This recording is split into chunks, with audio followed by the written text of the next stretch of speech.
On an August night in 1994, French counter-espionage officers seized the world's most wanted terrorist from a villa in Sudan.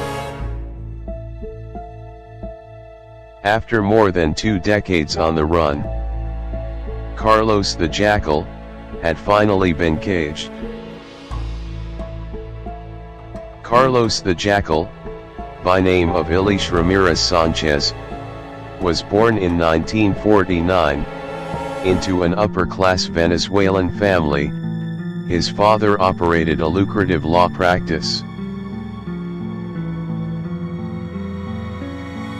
Ramirez's father was a committed, and Ramirez received an education that emphasized communist political theory and revolutionary thought. Ramirez also traveled extensively, in the company of his socialite mother, and acquired a taste for a lavish playboy lifestyle that seemed to be at odds with his professed communist beliefs. His academic career over, Ramirez sought to continue his revolutionary training with the Popular Front for the Liberation of Palestine, PFLP. He was given the name Carlos, and he traveled to Jordan to undertake weapons training. After the PFLP was ejected from Jordan in 1970–71, Carlos was sent to London, where he collected a list of names as potential targets for kidnapping or assassination.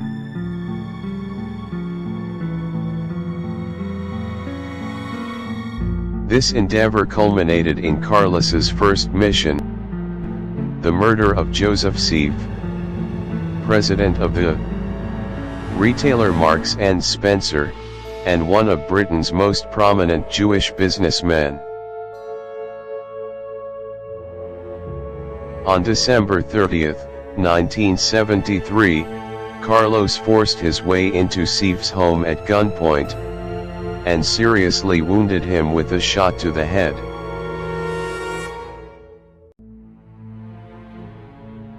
However, Carlos's gun jammed before he could fire again, and he was forced to flee the scene. Carlos then aided in the planning of the September 13, 1974, occupation of the French embassy in The Hague, Netherlands, by members of the Japanese Red Army.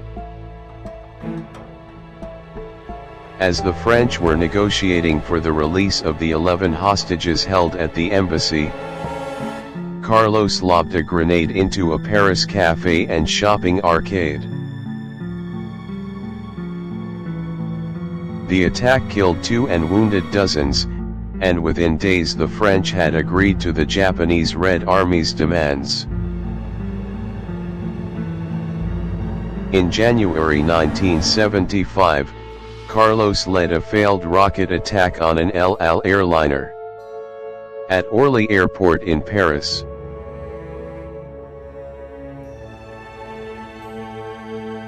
A second rocket attack a week later resulted in a shootout with French police, but Carlos slipped away in the ensuing chaos. Carlos's PFLP handler and coplaner of the El Al attack, Michel Moukerbal, was arrested by French police in June 9, and he led them to the Paris flat, where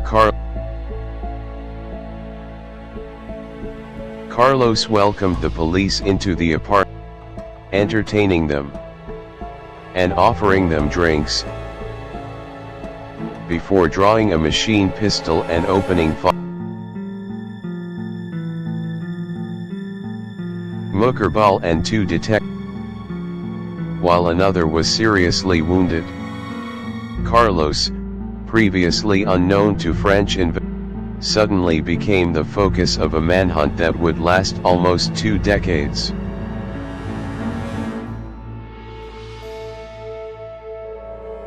During a search of one of Carlos's London safe houses, a journalist uncovered a copy of Frederick Forsyth's The Day.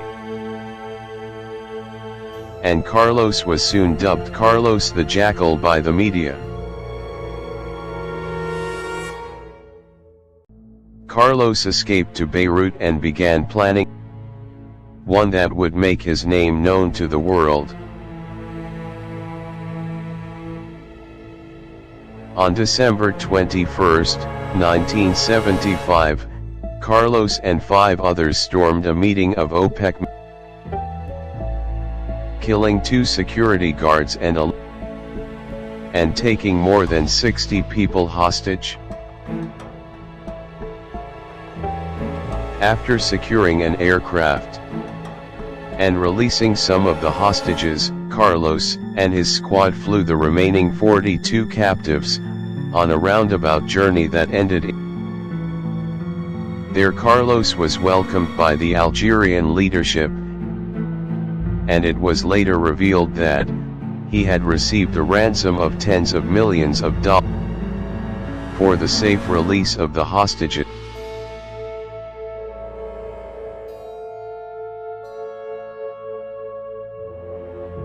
This act angered his PFLP superiors, who had demanded the execution of 2 of the OPEC ministers, and Carlos was expelled from the PFLP in 1976.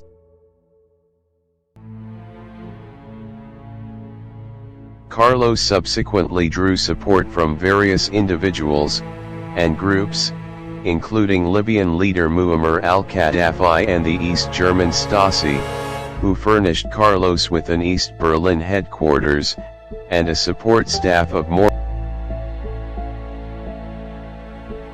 Carlos set about building his own terrorist network, which he dubbed the Organization of the Armed Arab Struggle, OAAS, in 1970.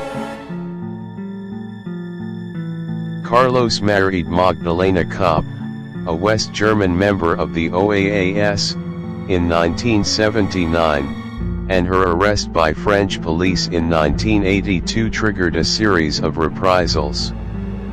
Throughout the spring and summer of that year, France was rocked by a wave of deadly bombings, one of which targeted Jacques Chirac, who was then mayor of Paris.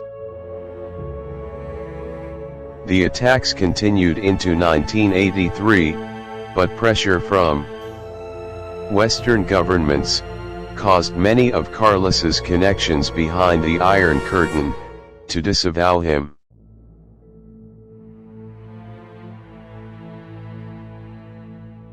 On the run and lacking resources, Carlos spent the rest of the 1980s in retirement in Syria, where his hosts demanded that he remain inactive.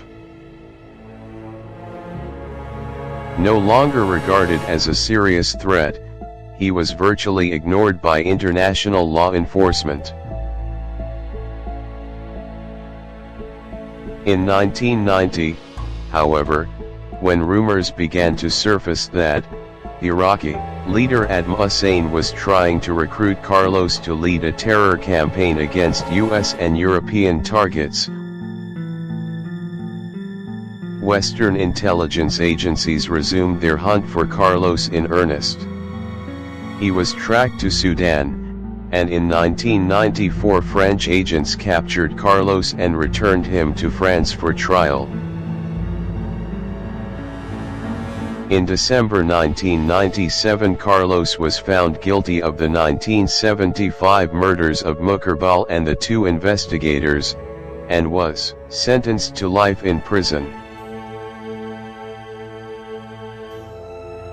In November 2011, he went on trial for his alleged involvement in 4 bombings in the early 1980s, that killed more than 10 people in France.